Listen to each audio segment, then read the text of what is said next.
ലോക്സഭാ തെരഞ്ഞെടുപ്പ് തോൽവിക്ക് പിന്നാലെ പാർട്ടിയിലും മുന്നണിയിലും തിരുത്തൽ വേണമെന്ന് ആവർത്തിച്ച് സിപിഐ സംസ്ഥാന സെക്രട്ടറി ബിനോയ് വിശ്വം.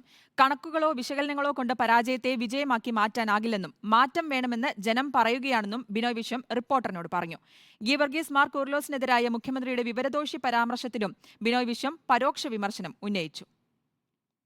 ഞങ്ങളുടെ എല്ലാ പ്രതീക്ഷകൾക്കും വിരുദ്ധമായിട്ട് ഞങ്ങൾക്ക് LDFന് ഇവിടെ പരാജയമുണ്ടായി. ഏതെങ്കിലും കണക്കോ കാര്യങ്ങളോ പറഞ്ഞ് ഇത് പരാജയമല്ല, ഇത് വിജയമാണ് എന്ന് പറയുന്ന ആ വഴിക്കല്ല പോകേണ്ടത്. പരാജയമാണ്. ഞങ്ങളുടെ ഭാഗത്ത് ചില മാറ്റങ്ങൾ വേണമെന്ന് ജനങ്ങൾ പറയുന്നുണ്ട്. അതാണ് ഈ വിധിയെഴുത്ത്. എല്ലാ കുറ്റവും CPMനാണെന്ന ചിന്ത CPIക്കില്ല. ഭരണവിരുദ്ധ വികാരത്തിന് കാരണം സാമ്പത്തിക പ്രതിസന്ധിയാണെന്നും CPI സംസ്ഥാന സെക്രട്ടറി വിശദീകരിച്ചു.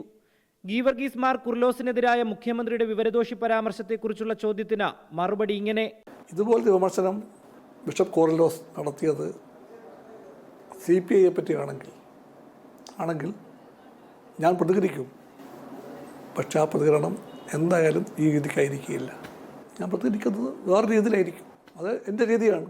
അപ്പം എൻ്റെ രീതി ആയിരിക്കണം അദ്ദേഹത്തിൻ്റെ എനിക്ക് പറയാൻ പറ്റും. രാജ്യസഭാ സ്ഥാനാർത്ഥിയെ ചൊല്ലി CPI എക്സിക്യൂട്ടീവിൽ തർക്കമല്ല, ചർച്ചയാണുണ്ടായത്. CPIയിൽ പ്രശ്നമെന്ന് വരുത്തി തീർക്കാനാണ് മാധ്യമങ്ങളുടെ ശ്രമമെന്നും ബിനോയ് വിശ്വം കുറ്റപ്പെടുത്തി. റിപ്പോർട്ടർ, തിരുവനന്തപുരം.